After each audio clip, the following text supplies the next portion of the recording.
Okay. Hello and a happy Sabbath to everybody.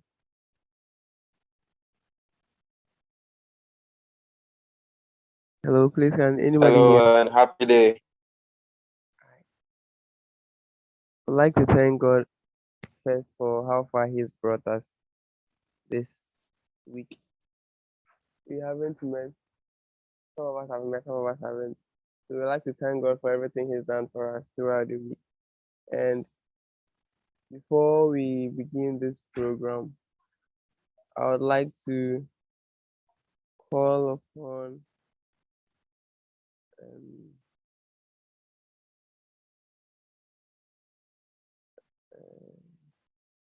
Rita Ashon Frimpong to pray for us.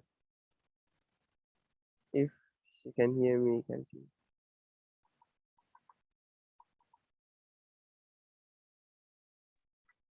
Shall we pray? Our Father in heaven, we thank you so much for another opportunity to pray, to gather under your feet. We pray that you lead us.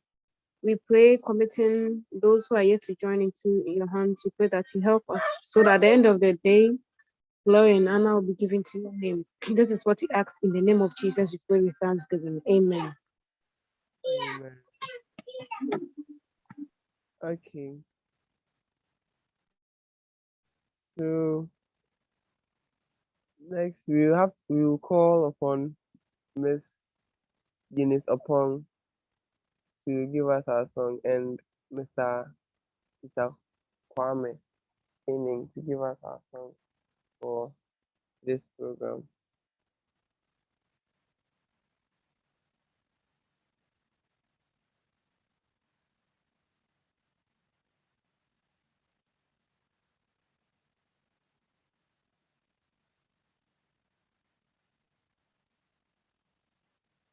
Hello, please can you hear me?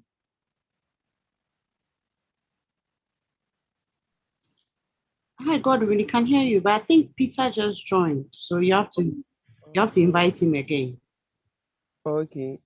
What about Miss Eunice? Is she... No, I think Peter is on. Eunice hasn't joined, so Peter can Okay, sing, so I think. Peter, Mr. Peter Kwame, can you give us our song, please? And listen for us to continue.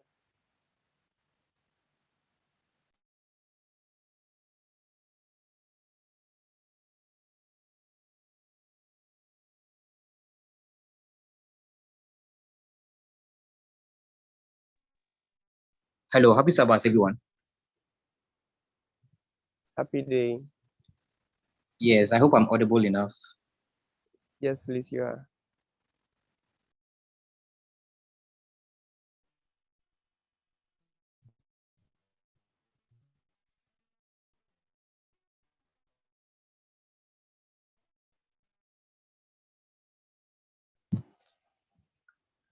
Hello. Before I proceed. Hi. Ouch. Hello, Peter, we can hear you. Okay, that's good to know. Happy Sabbath, everyone. Happy day. So, yes, I'm excited to be here. And I'll be singing from SDH.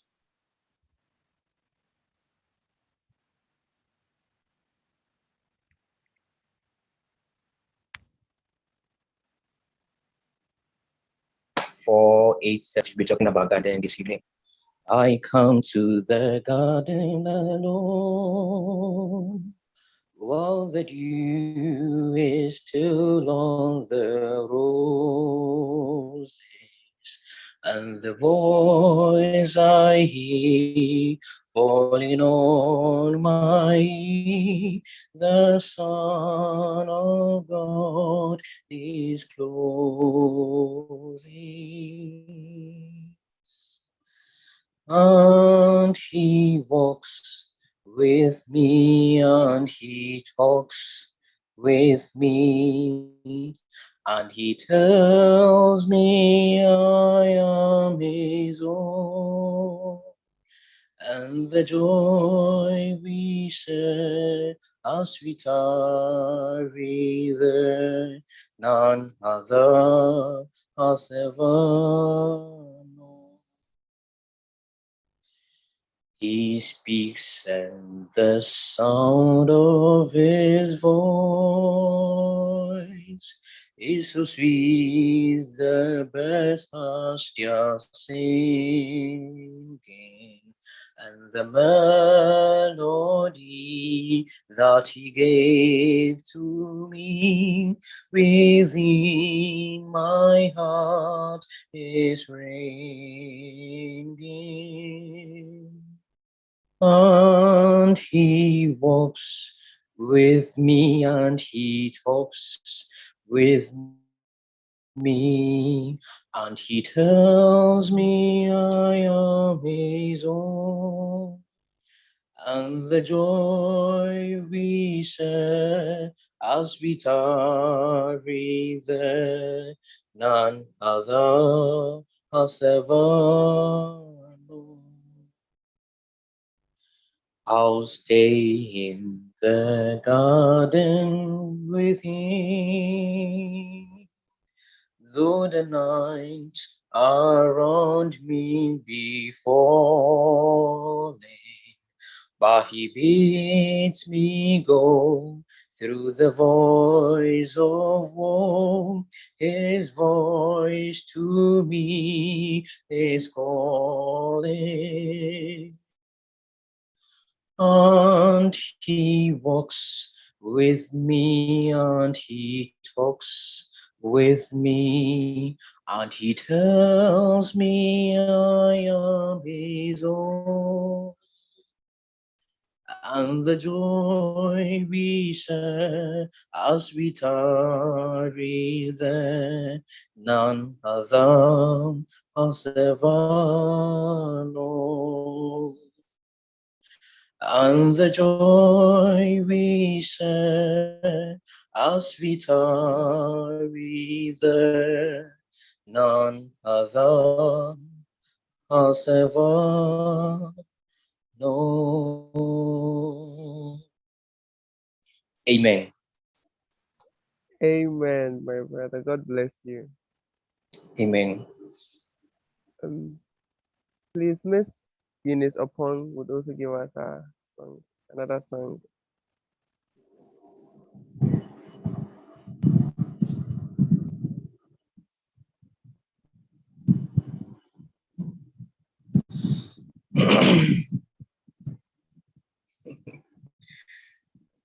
Then finally, Hello, Miss Eunice.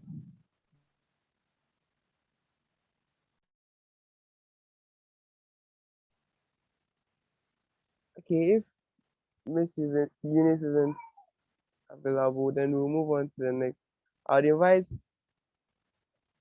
Mr. Samuel Atta to introduce the speaker for today, our facilitator for today. Thank you. Okay, thank you, Godwin. Good evening and happy Sabbath. We thank God for giving us a wonderful evening to meet once again. Today we are going to discuss an interesting topic that I think will be of great help to all of us, whether adventurer, pathfinder, senior youth, or even women's ministry. This evening topic is container gardening. Okay, sorry, my video was off. This evening's topic is container gardening.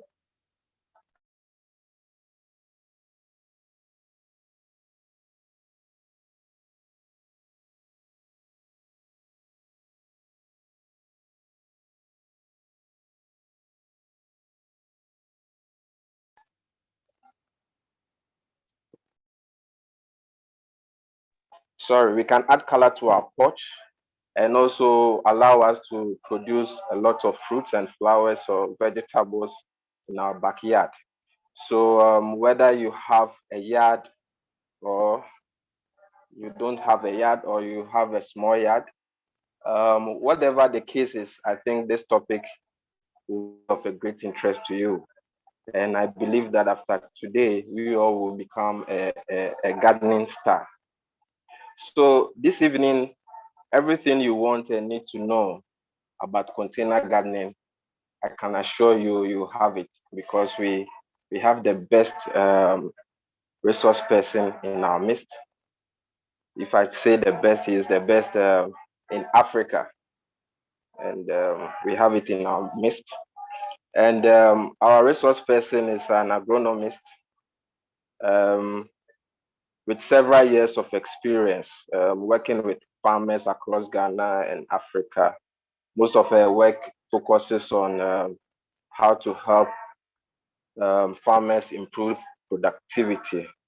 She is also passionate about backyard gardening. And in fact, I have benefited several times from his backyard gardening products. So I believe he's the best person for tonight's lesson. So without wasting much time, kindly join me as I introduce MJ Mrs. Birgitta Oppong-Mensah as he takes us through container gardening. Let's all sit back and even invite our friends and families who are not online to also join, so that we can all learn something and add a skill to our various skills we have. Thank you very much and enjoy your lesson.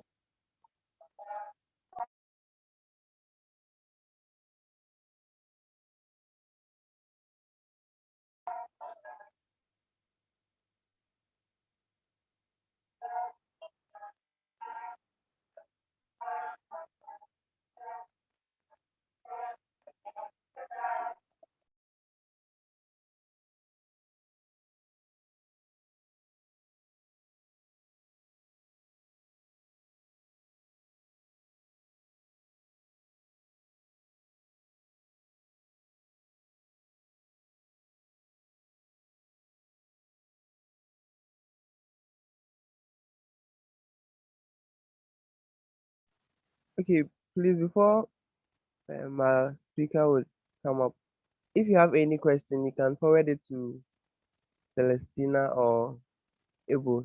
So, or you can also raise your hand. Thank you. Oh, good evening. So I had muted myself all that while. Sorry about that. Like I had said earlier on, thank you, Sammy, for the introduction, although a bit interested.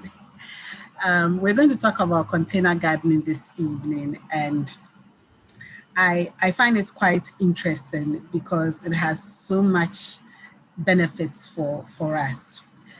We would first begin by discussing what this is. Essentially, it's growing plants in containers. And there are a couple of reasons why we would want to do that.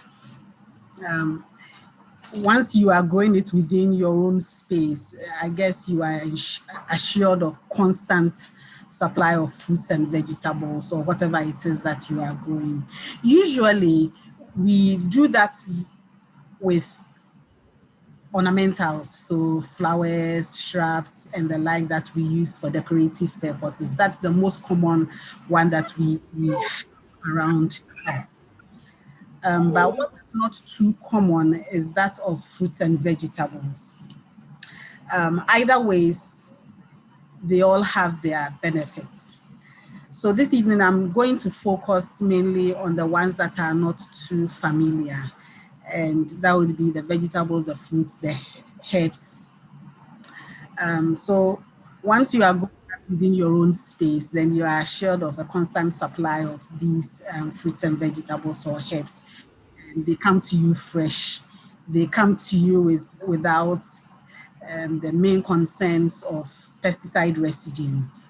And that for me is quite critical because unfortunately these days, you cannot be too sure of what you are getting from the open market. This week, I think that should have been Wednesday, I went through some fields around our office and I saw something that really shook me to the core. I've known that this happens, and unfortunately, I had not seen it with my own eyes until this Wednesday. So there are a couple of fields around the office where people grow vegetables. Essentially, you would have things like lettuce, amaranth, the green leafy vegetables that we normally get from the market for okra and soups. They also grow some cauliflower, you'd have sweet peppers, and a few other things that they grow there, but it's serious intensive farming that they do there. And as I passed through the fields, I noticed they were pumping water for irrigation from this small river that runs within the field. And when you have a look at that river, you might actually call it a gutter, because the stench that comes out from it is terrible. The dirt and the decomposing stuff that you see in there is an eyesore. But unfortunately, this is the water source that the gardeners had their hose in, connected to a pump, and they were pushing this into the field. And I was really scared, because you can't tell which market these products will end up on. And so as we go in every day and as we buy, you are likely to get this, and you wouldn't have known that this is what happened at the source. So this is one of the things that you would want to look out for, and the reason for which you might be interested in considering producing your own if you can. Another thing would be the pesticides that are normally used for pest and disease control. For most people, the end game is what is important. So the requirements that go with the use of the chemicals, most people don't observe. And a typical example would be the number of days you have to wait after you have sprayed your field before you can harvest. Usually the expectation is that if you are able to respect that, then within that period of time, the plants would have pushed out a lot of this residue, and what you have left in there would be things that, or quantities that would not affect your health adversely. Unfortunately, there are a number of farmers who don't do this responsibly. So you are likely to buy products that have been sprayed just the day before, and you won't know. So doing your own thing gives you some level of control, and then confidence in what you are eating. Again, there are also issues related to space.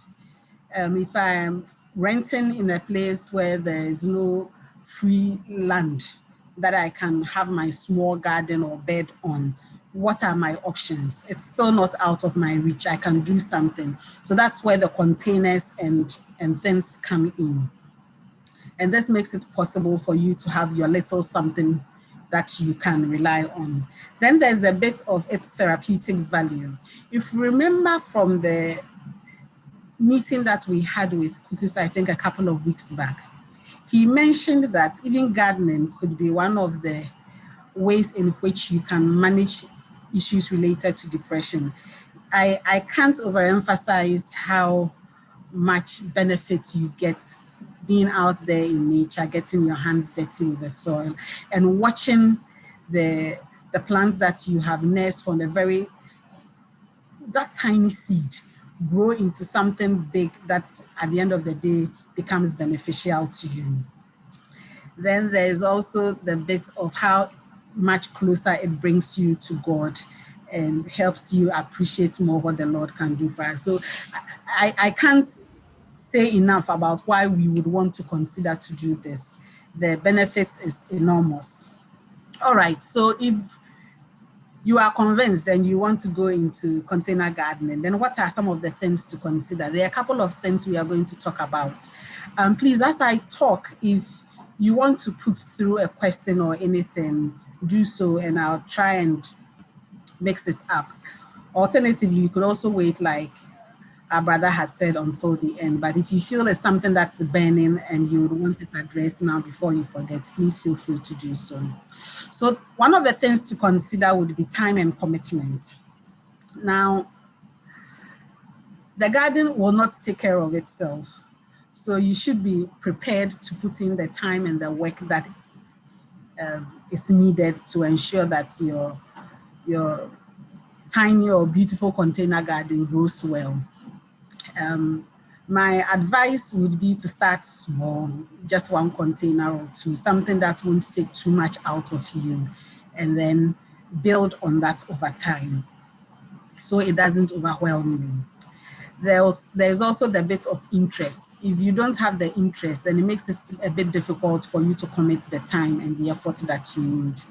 There are a few basic supplies that you would also need, and these are things that you would need to consider and get in anticipation or preparation of for doing this. One of the basic things you would need if you are going to do a container garden would be the container in which you are going to grow those products. Then there would be the bit about knowledge and experience. Unfortunately, this one thing that you would build up on over time. So don't expect to get it all right the first time. It's okay, you make mistakes. 1 or 2 crops or plants will die, but we learn from that. And the next time you do it better, the next time you do it better, before you realize you're a pro. It's important to be willing and open to learning. So read a bit more about what you want to do. Speak to a few people who are also doing the same thing already. And that will make it easier for you to build the experience and the knowledge base that you need faster. In recent times, there are actually a lot of communities out there on Facebook, for example, that you could join. And you could put across questions, you can pick up from what people are sharing from their experiences, and this would also make the journey very easy for you. So that's something that you would want to consider. All right. As we move into the details, the first thing I would want to talk about would be the location and the positioning of your containers. Sunlight is critical to most of the plants or crops that we grow. So that's something that you would need to consider as you think through where you would want to put your containers. It needs to be in a place where the particular crop that you are growing would have its required number of hours of sunlight. And let me explain what I mean by that. A plant like tomatoes would need a lot of hours of full sunlight as compared to one like lettuce. So it's actually easy to grow lettuce indoors, but it will not be easy to do that with tomato. So even as you are growing this in a container, you would want to position your container with the tomato plant in a place where it would get good sunlight throughout the day. Again, tomatoes is not something you would want to grow indoors because of the fact that it needs to be pollinated. You need all those insects, butterflies, bees, and the rest, someone to come around and move your pollen where you want it to before your fruits can form. So that you would need to have outside. But your lettuce, you don't really need the flowers, it's the leaves that you want. So that's something that you can actually grow indoors, so long as it can have some amount of light during the day. Again, with the positioning and the location of your containers, one of the things that you would want to think about is the aesthetics, how nice it looks where you have it. As much as possible, you would want it to be in a place where, or positioned or arranged such that it's not an eyesore. Anyone who sees it sees the beauty that there is in having that small containers or container garden. So we would look at a few images later on as we move through. Then the container selection also becomes another thing that you would need to consider. And for that, what is critical is the nature of the roots of the plant that you are growing. Some plants have deep roots, others just shallow roots. For a shallow rooted plant, it's easy to use a container that is not too deep. For a deep rooted plant, you need to have a container that has depth so that the roots can grow into it. Let me use lettuce again, and carrot as an example. So we know that carrot is a root vegetable that grows downwards. Whatever container that you use to grow your carrots should be one that would allow the carrot space to grow downwards. So it needs to be deep enough for that. A shallow bowl would not be adequate for that. But a basin that has at least, let's say 30 centimeters of depth would be one that would be good to consider. For lettuce, the root system is quite shallow, it's just on the surface. So any bowl that is big enough that can carry the soil that you need can give you one plant or two in there. But the general principle at the end of the day is that you need to have an idea what the matured size of that plant looks like. And that would, to a large extent, help you determine what the size of the pot or container you are using should be. Ideally, you should not have anything that is smaller than half the size of the canopy or the leaves and shoots that you have above. And that would make things easy for you. All right. So let's have a look at this for aesthetics. If I see something like this, I won't say it's bad looking at all. It's actually quite nice and well done. Now, one of the advantages of using the containers would be the fact that it limits the amount of weed control that you have to do. There won't be so much weeds that would grow in here. And even if you have any, pulling them out or picking them up is not going to be too difficult, as opposed to doing it on the ground and having to do that constantly. It looks good, it looks presentable. There are various kinds of containers that you can use. This is an old tab that is being used above here. These are boxes that have been developed or created for this purpose, and it looks quite nice. In fact, in the second image at the bottom here, you'll notice that the wooden pallets is what has been used for the base, and then you have the containers on top of it. Makes it look very presentable and nice, especially with the painting that has been done for these pallets. And this is what someone has in his backyard. So it's just these old buckets and containers that he has the vegetables growing in. And it makes it look very neat. All right. The next thing to consider would be the potting mixture or the soil that you would use. Normally, the first option for most of us would be to just go into the backyard and dig up whatever soil we can and then put that in the container. Unfortunately, if you are using a container for your garden, be it herbs, vegetables, even flowers and shrubs, you can't use the typical soil that you would use when you are growing on the ground. This is because you don't want a situation where the soil in the pot becomes compacted. When it does, water moving through becomes difficult, and the roots also don't get the space and the air that they need to grow healthy.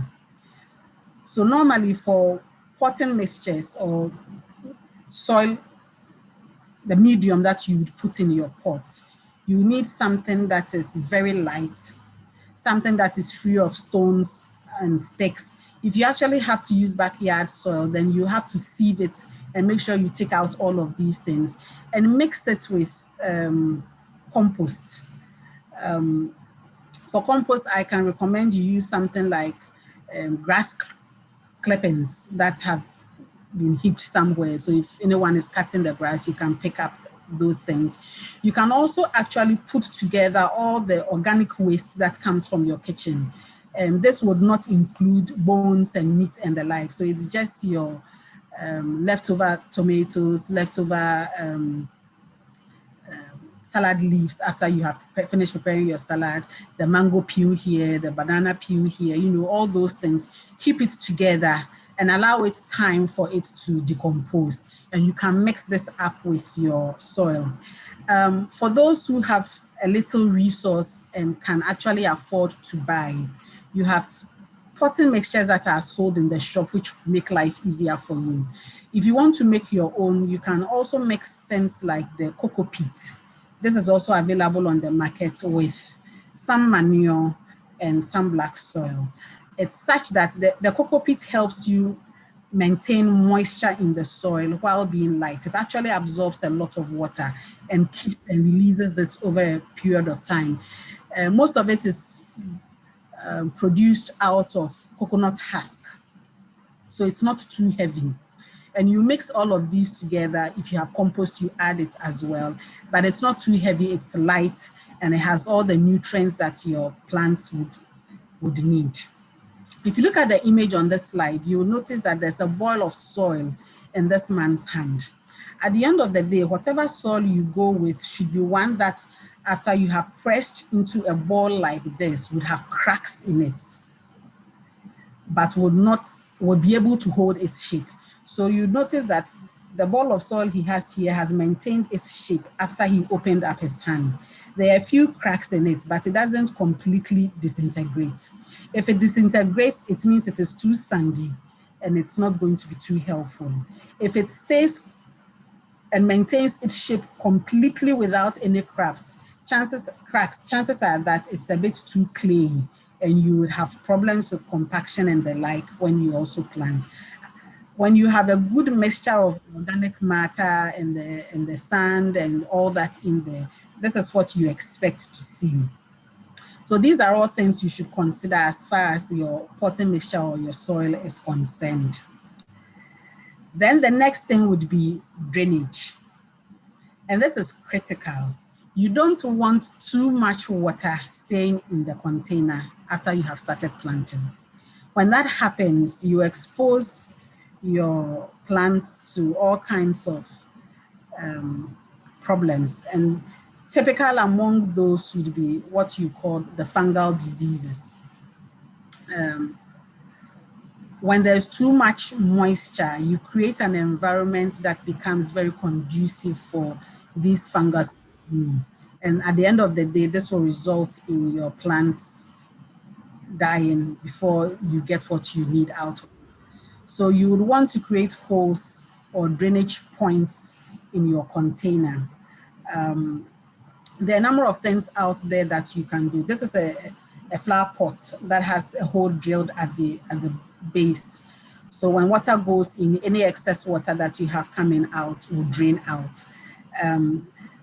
Depending on the size of the container you are using, you might need multiple holes to be able to drain the water that comes in there. But it's also important that you measure the amount of water that you put there. When you notice that your soil is becoming saturated or the water that's in there is such that you have some now flooding the base, you would want to stop. You actually don't want that to happen. Even if it does, it means you poured it too quickly and it drains quickly downwards, and then you know you are good. Anytime you have excess water staying on the surface, you would notice that you have this green-like material growing on top of the soil, and you don't want that happening. It means that your drainage is not good. So water should move through quickly, and the soil should be able to retain what it needs, and you should be good to go. Ideally, too much watering in the evening is not too helpful. If you can, do so in the morning. But depending on how your plant is located and even what you are planting, you may need to give a little in the late afternoon so that it has its water needs addressed. Okay. Then the next major thing would be pest and disease control. Now that is a bit tricky because for most people that grow vegetables, even whether it's in containers or on the ground, this is one of the things that discourages them. When you have started your crop from the very tiny stage and it starts to grow, it becomes big, and then suddenly you find some insects are chewing your leaves, and before you realize everything is gone. It's not too pleasant an experience. But for most people too, because you are growing these crops at home, you would not want to use chemicals. As much as possible, you would want it to be organic. So it makes things like monitoring very important. Daily, visit your garden, your container. Have a look at what's happening in it. If you see any tiny caterpillar there, pick it with your hand and crush it. There are some of these things that you can resolve quickly before they grow or their numbers multiply. There are also these home mixtures that you can formulate and use to spray. Neem mixtures are actually quite good. So this is the leaves from the neem tree that you can pound or soak in water for some time and pound. And the extract that you get out of that you can use to spray. It's usually not one that is too pleasant for most insects. Garlic, onion, chili pepper have been known to work. The age-old technique of even using ash can be very helpful when it comes to getting rid of some of these insects. For the diseases, mostly the fungal one, you would want to prevent it from setting in the first place. So it's predominantly centered around not creating an environment that would allow these diseases to set in. So making sure that your watering is done well. You have to prune, reduce the number of leaves and stems that are growing. You need to do so that there's good aeration. And once you have good aeration, you don't also create that humid environment that is very preferred for most of these diseases. Then the other thing to consider would be alternative hosts.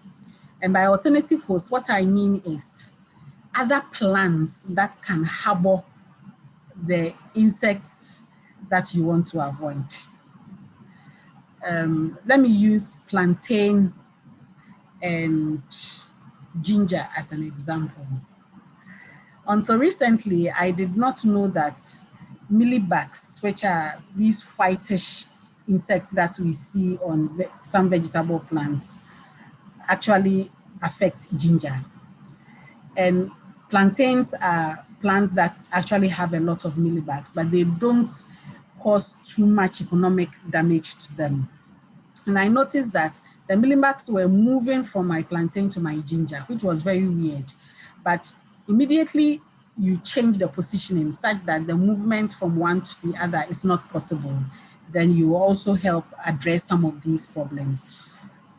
Another thing that you probably want to look out for if you are going to have a vegetable container garden is the amount of flowers that you have around. So your typical flowers that you would want to grow are usually a very hot spot for insects. And the likelihood that the insects are going to move from your flowers to your vegetables is very high.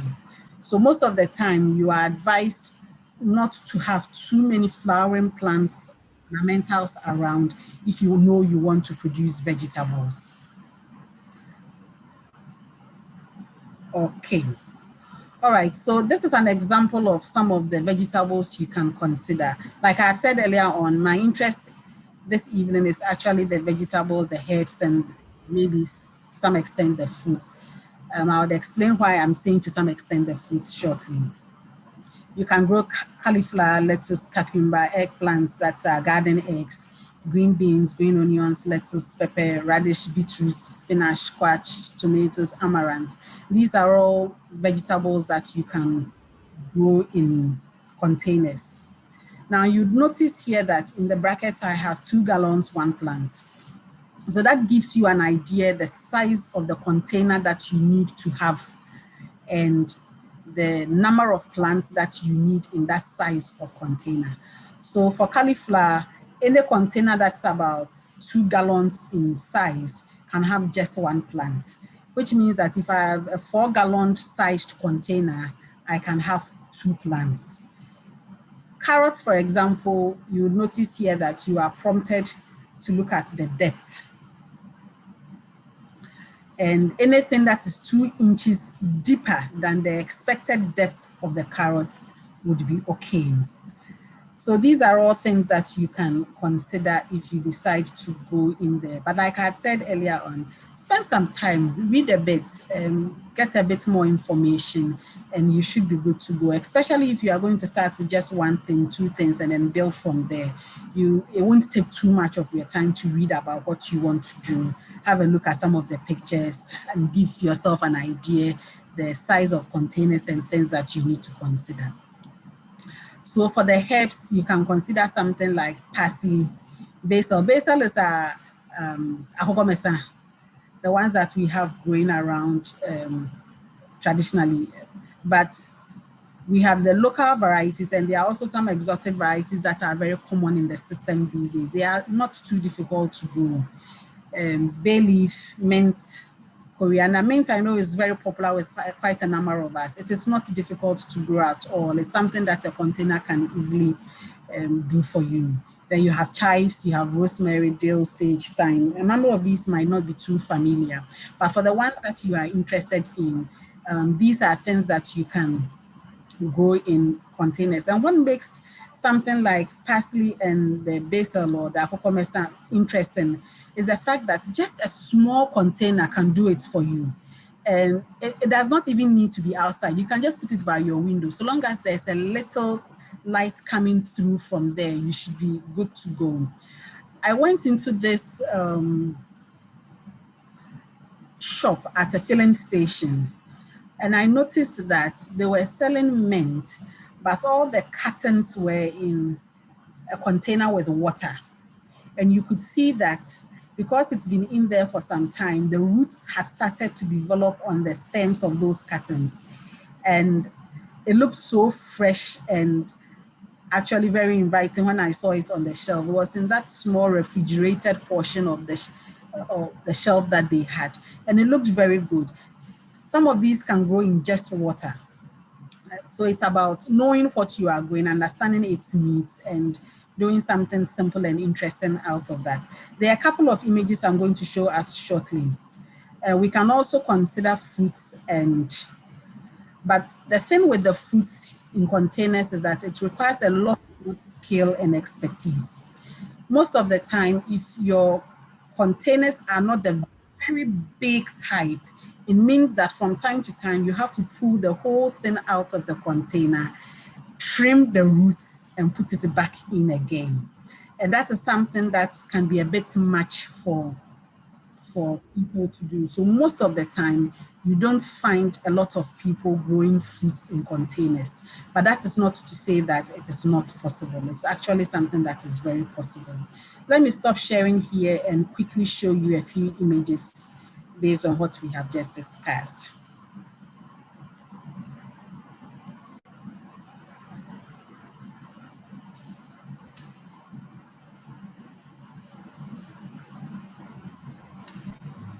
So these are some pictures I took off a Facebook group that I am in. Basically, it gives us an idea of what people are doing locally when it comes to container gardening. So you notice here that whoever is growing this lettuce is doing so in sacks. It's not plastic bowls, it's not metal buckets, it's just simple sacks. And it's been filled with the soil, and the lettuces are doing quite well in there. They look very healthy. These are your standard flower pots. And you have carrots, you have lettuce, and I see some spinach behind it all growing in there. This person is going to have more than what he or she needs for his vegetable production. Over here, you see another person doing similar with plastic containers, baskets, flower pots. Any of these can do it for you. This is essentially mint that is growing here, and he's doing it in the bottles that people use for the dispensers. So the empty bottles that would usually hold water for dispensers. This is what the individual in here is using. Look at this one too. And the arrangement makes it look so neat. It's not too complex. A number of the seedlings are being nursed in disposable cups. And that would work for you. So if you don't want to spend money and buy something like a seed tray, you can use the disposable cups. It does the same thing for you. We have buckets doing same again. And this is, I found this quite interesting, though I had a few concerns about this one. The concept was very interesting. So these are chili or peppers that is growing here.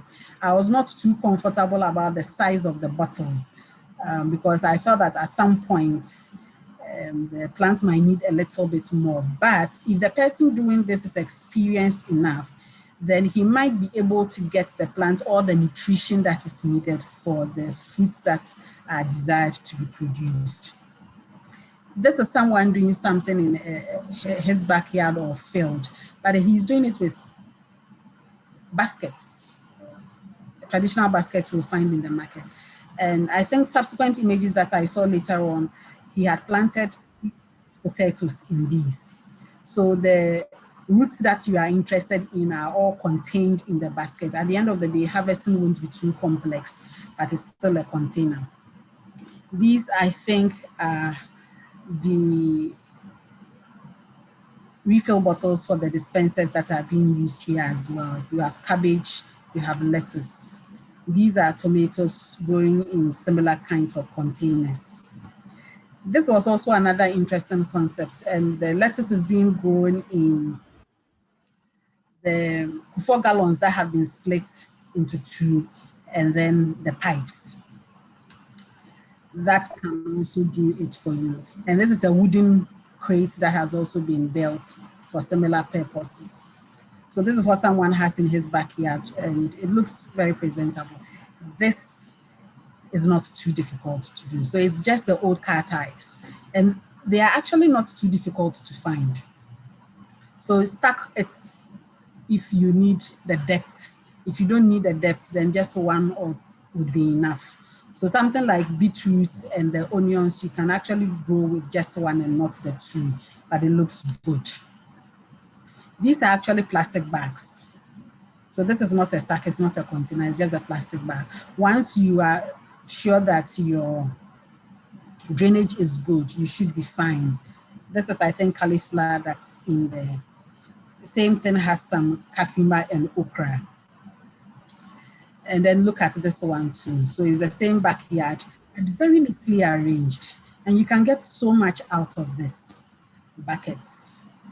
Another interesting concept with pipes.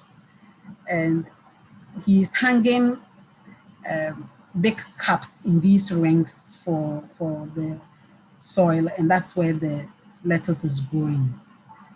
You have very limited work to do with weeding and the like. It's easy to manage, easy to reach, and tomatoes, this one is actually ready for harvesting. Look at this one. So what I found interesting here was the fact that whoever has this garden does not want to have a mess on the tiles. So you have these old bucket lids that have been put at the base to hold any excess water that's coming out after watering. And so that whole place looks very neat and presentable. And you are good to go. So the containers don't have to be too complex. Something simple. I saw one recently where someone was actually growing something in an old shoe. So the old shoe had been filled with soil and a plant was growing inside it. That was also very interesting. The next one I wanted to show, this is what I was talking about when I mentioned the fruits. So this is an orange plant that is growing in a container. Very interesting. This one for banana, pineapple. The pineapples are not too difficult to do. This you would find around very commonly. Mango. But you notice that over here, the pots are very big and they need to be the very large sized one to be able to contain the roots that you need. Okay.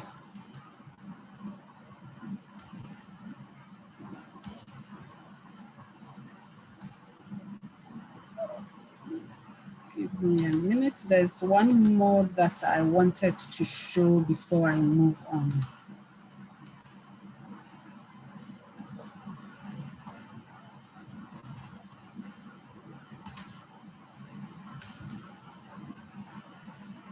Great.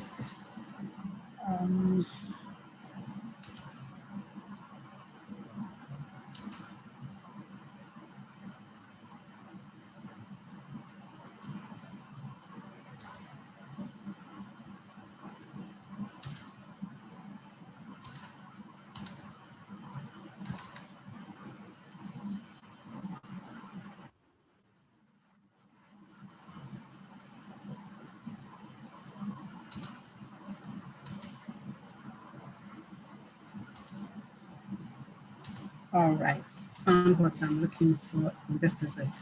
So this is basically for the herbs.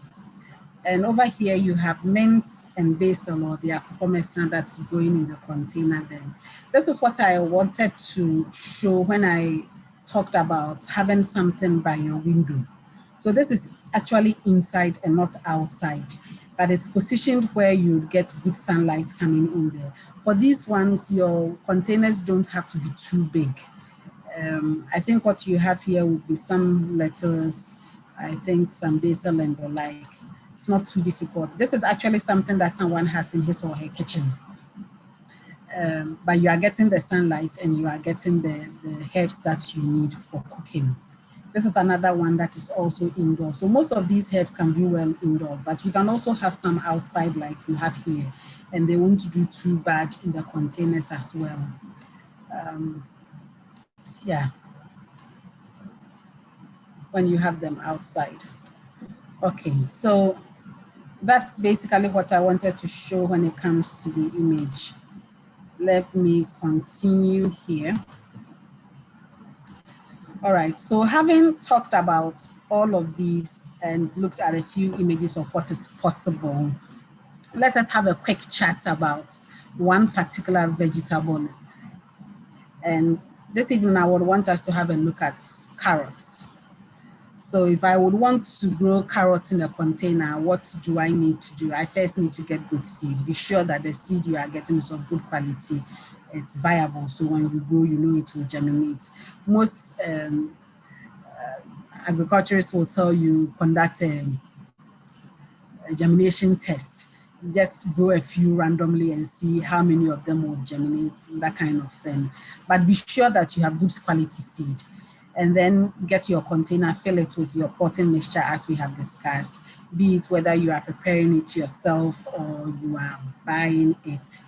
Make sure it's well drained, light, well aerated, and then sow your seeds. So for lettuce, for carrot seeds, you don't want to plant it deeper than half an inch. You can actually do a quarter of an inch deep, and that should be fine. And then cover the surface with some soil. It shouldn't be too deep.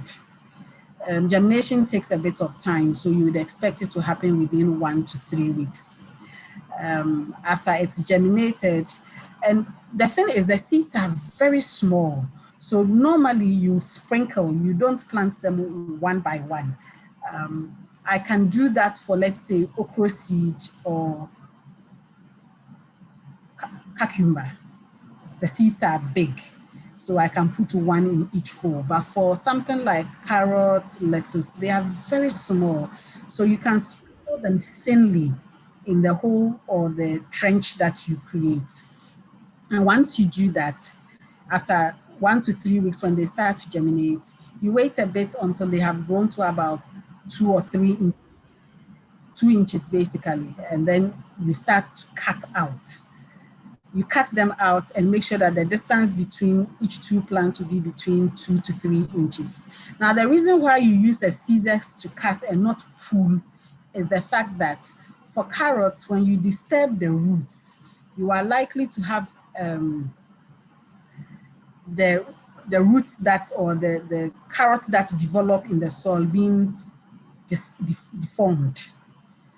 So immediately you disturb the root in the developmental stage, you do not have that straight, neat looking carrot. You are likely to have carrots that have a lot of branches and the like, they don't look too nice. So normally, if you have to thin out your carrots, you do so by cutting them and not pulling them out. You position your container in a place where you get a lot of sunlight and you are sure that it's going to do well. Water regularly, keep the soil always to some extent moist. In fact, for carrots, some people would advise you to have sea sand mixed with your potting mixture. You don't want a situation where your soil will be too clayey. Whenever you have that, the roots struggle to grow downwards. You want it as light as possible so that it's very easy for the plant to grow downwards because it's actually the roots that you are interested in. Beetroot, for example, is a root crop. The same with radish, but those ones develop above the surface of the soil, so it's not a problem. But for carrots, it grows down like you would have with yams. So you want it to be very easy for it to do that growing, and then you have the sizes that you need. When you have it, let's say 3/4 way through, then you are going to reduce the amount of watering that you need. At that point, when you introduce too much water, the carrots begin to crack on the sides. And I'm sure when we go to the market to buy carrots, we see some of the carrots sometimes have cracks on them. You want to avoid that. Pick weeds. You don't want the weeds to compete with your carrots for nutrition. Normally, it should be ready for harvesting between 2.5 and 3 months. Some would go to almost 4 months, but those are not too common. Most people do 3 months, but it essentially depends on the kind of variety that you are growing. So when you are buying your seed, that's one of the things you would want to ask about. And that is it for me this evening. Thank you all so much. And I think I can take any questions that come at this point. When it comes to gardening, there's so much to say. I can't do it all this evening, but anytime anyone is interested in knowing more, I'm sure we can have a chat. Thank you.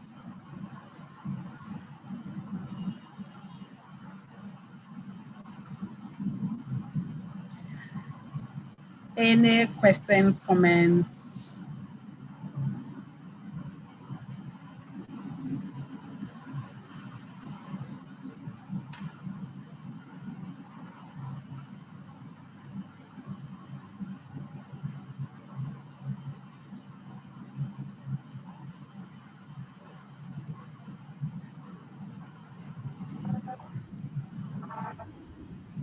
I hope I'm not the only one here. No, you are not. Sorry. Hello, Sister. Yeah. Yes, Thank I'm you here. very much. I think I'll just share this first question that is in. When you harvest from the pots, like carrots, do you need to change the soil before you plant another batch? I won't say change completely. What I would say is you would need to look at things related to nutrition. So you might want to introduce some new compost, some form of manures, but you would want to introduce nutrients in there again. Because unlike the ground, your roots are restricted, so they will not grow outside the container to look for food. Everything they need would be in that container. And once you have harvested a set from there, you would have drained it significantly. So you would want to introduce nutrition to it. And most of the time, it's easier just to pour it out and mix with what you would want to use before you repot it. Auntie Becky. Yes. Good evening. Happy Sabbath.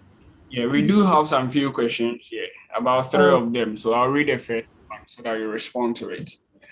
The first question: are there any types of plants to avoid in your backyard so as not to attract insects, rodents, snakes, etc., etc.? There are a couple. I'm not sure I know them offhand. There are a few that are known to be, they create an environment where some of these insects and the stuff like. Anything that is creeping, that has a lot of leaves, that can have, dark, humid environments created are things that would be interesting to quite a lot of these rodents and things like snakes. You are likely to have frogs and the like. The thing is, once you have some form of things growing in your backyard, you are creating a whole new ecosystem there. So there are some of these rodents and insects and the things you also don't want to avoid completely. A typical example would be something like your butterfly and bees. You need them there for pollination. So the fact that you are afraid of the bees does not mean you want to chase them out. If you do, chances are that your tomatoes will not develop the fruits that you want. You need them there to pollinate them. But obviously for things like snakes, like you would want to look at anything that can hide them. So the creepers, the crawlers, things that cover the ground completely. If you are growing something like sweet potatoes, yellow melon, cucumber, and you leave them to cover the ground completely, then yes, you are likely to create an environment where they are likely to thrive. Okay, thank you. There is another question here. Are there any combination of plants one need to consider to have indoors?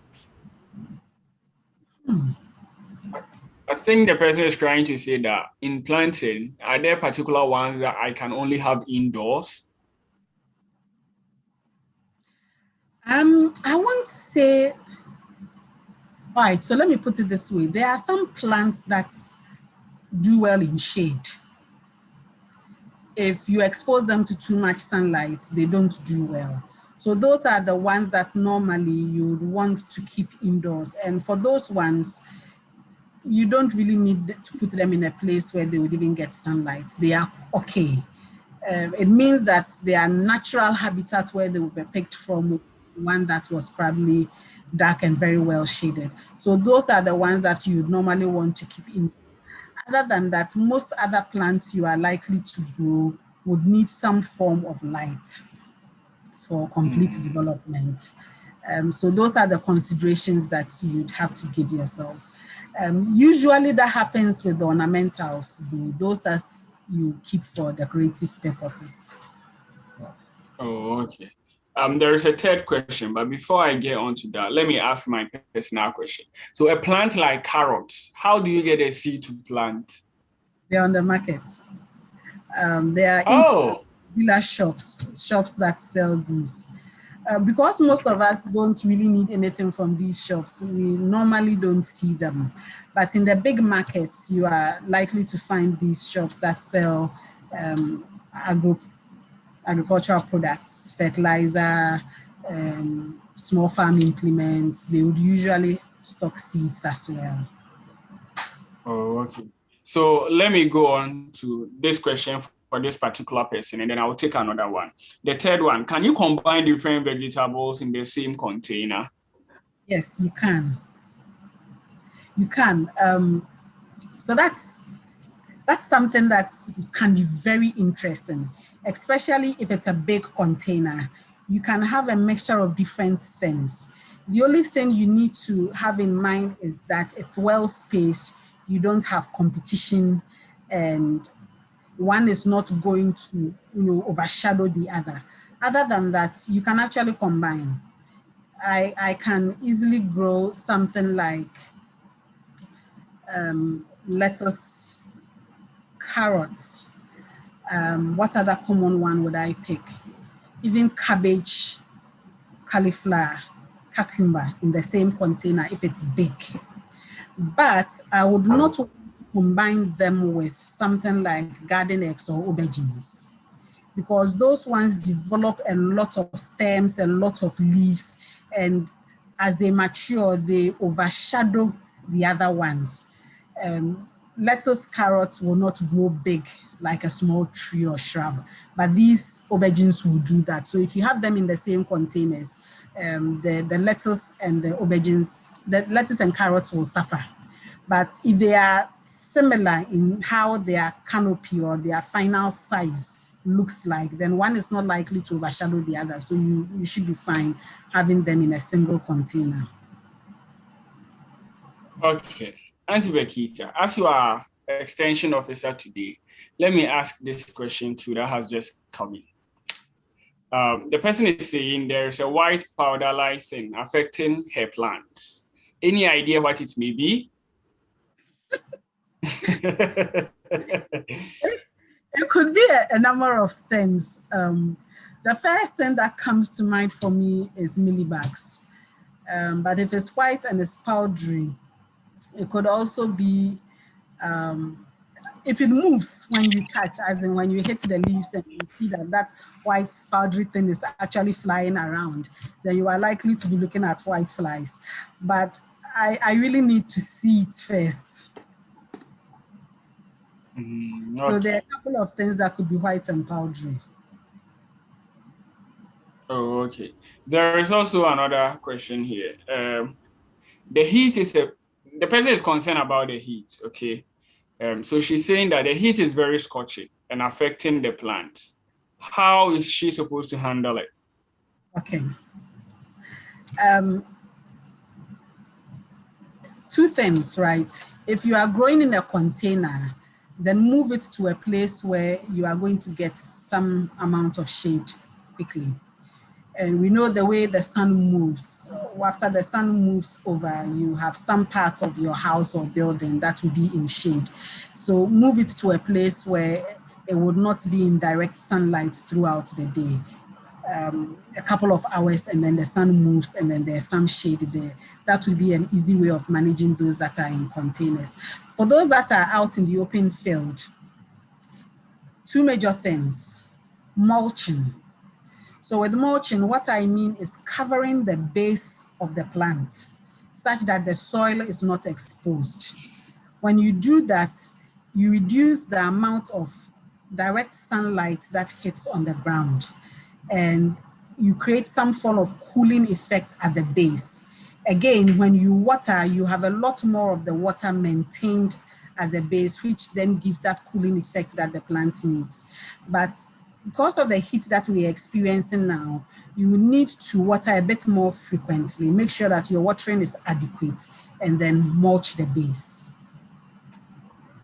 But the mulching is very critical. Okay, Auntie Birgitta. Hey, so when you spoke about mulching, you took me back to GHS Agrico. Anyway, I have one more question. You can actually use to mulch quickly. So I had mentioned grass clippings earlier on. If anyone, you see anyone mowing lawns anywhere, you can pick some of the grass and use it for that. Old leaves, dead leaves that you find around can also be very good for mulching. Anything that will help you cover the base of the plant that can, at the end of the day, also decompose and become part of the organic matter you have in the soil would be good for mulching. Please, those who have forgotten your agric, today you are being reminded to go back to your books. But then there is one more question here. I think for now, that's the only one we have. If we have any, please, you can post it in. Can the way I store my vegetables after harvest contaminate it? Yes, it can. Actually, post-harvest handling of vegetables is one of the main causes for post-harvest losses. Normally, after you harvest, depending on what it is that you are harvesting, there are a couple of things that you need to do to ensure that its shelf life or how long it stays fresh is extended. For something like carrots, you would want to wash it without injuring it, no unnecessary cuts. You would want to cut quite a lot of the leaves from the top. And the reason why you would cut the leaves from the top is because the longer it stays attached, the easier it is for the plant to lose moisture through the leaves.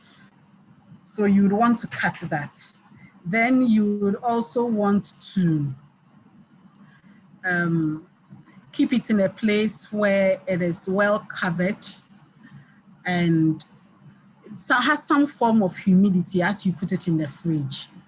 If you notice that any of your vegetables are going bad, you need to pick it out from the lot and make sure that all the rest are washed and cleaned. A typical example would be something like tomatoes. You know, when you harvest, it's all fresh and the like, but then when one starts to go bad and it's in contact with others, you realize that quickly the others also start going bad. So that's something you need to watch out for. But at the end of the day, make sure that before your vegetables go into the fridge, it is washed, it is clean, and you reduce as much as possible the microorganisms that go in there. For something like sweet potatoes and the like, if you are harvesting these, you would also need to cure them a bit. So you leave them out in the open, let then be exposed a bit to the air, some amount of sunlight, to reduce the moisture content before you put it in storage. If not, when it's too moist, it begins to go bad faster than you would expect. So it depends on what vegetable you are looking at and what the needs that it would have for post-harvest handling. Thank you so much. But then the last one that I have, the person is concerned about the use of pesticides and these insecticides, these chemicals, let me put it in the broad group. And that is why we are trying to move away from buying in the market to plant on our own.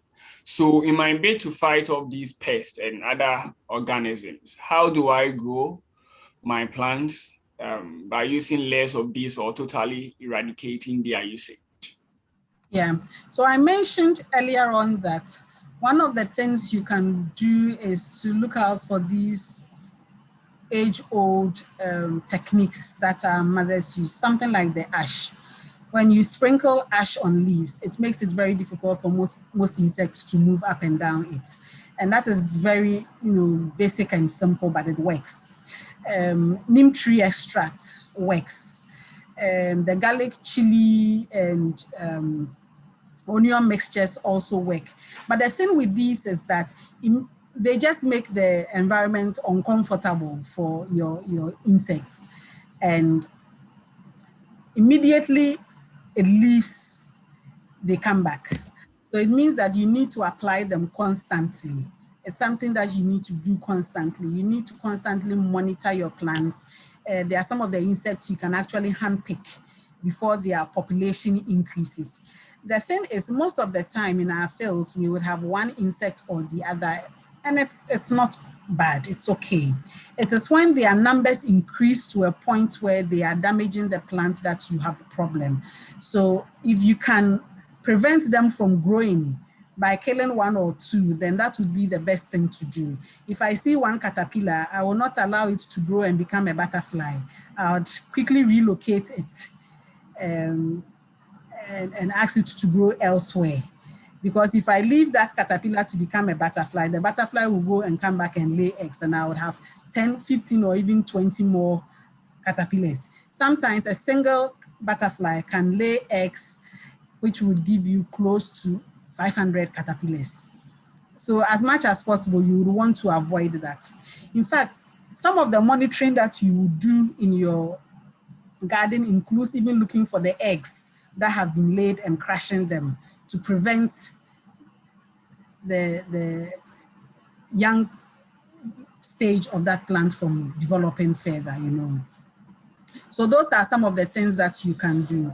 But normally what you're advised is that when their population has increased so much that there isn't anything that you can do about it, if you don't spray, you are going to lose your crop, then you do so, but you do so responsibly.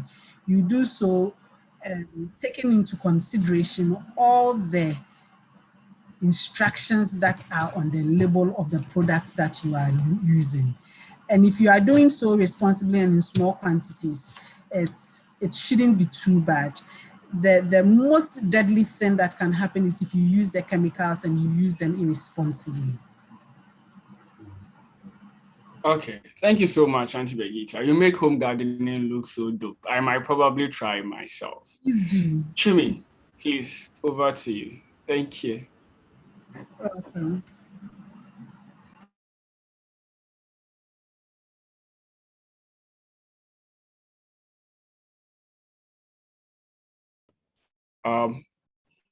Is Chimi here? Please, if you can take over. Yeah. Oh, Sammy. Okay. Thank you very much. And thank you so much, MJ Birgitta, Oppong-Mensah, for such a great discussion. I believe we have all the essentials now to start our container gardening. And as she said earlier, we cannot be too sure what you'll get on the open market. So let us all try and put today's lesson into practice. And if you have any other question or support, I think you can contact her later after today's lesson. Today, we want to thank you all for joining today's youth meeting, especially our first-time visitors. We have Dr. Josephine Bertha Kunedu and Ajwa Yeni. And to all those that we couldn't get their names, please, we thank you very much for joining today. And next week, same time, 7 p.m., we will meet again. We want to also appeal to all our youth members to participate in our programs, both physical and online. And also don't forget to share and invite friends and family to our programs so that together we can all learn new things every evening. Tomorrow there will be church service, so let's be at church on time. And also on Sunday, we'll have our Bible studies. And Wednesday, we'll have our midweek prayer service. And then on Friday next week, 7 p.m., we'll have another interesting topic. So please do well to join us next week. Before we close, we will ask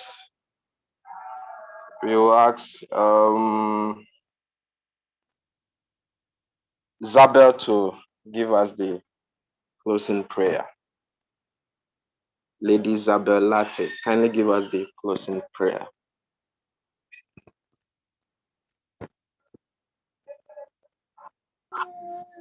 Let's pray. Our Heavenly Father, we are grateful unto you for taking us to our meeting today. We thank you. We are grateful. We commit each and every one here in thy hands, that you take care of us as we go to bed. Help us wake up strong and healthy and be able to make it to church on Sabbath. Thank you for an answered prayer in Jesus' name. Amen. Amen. Thank you very much. And thank you all for joining. I think we have some few minutes for socialization, and after which we can close. Thank you all for coming once again.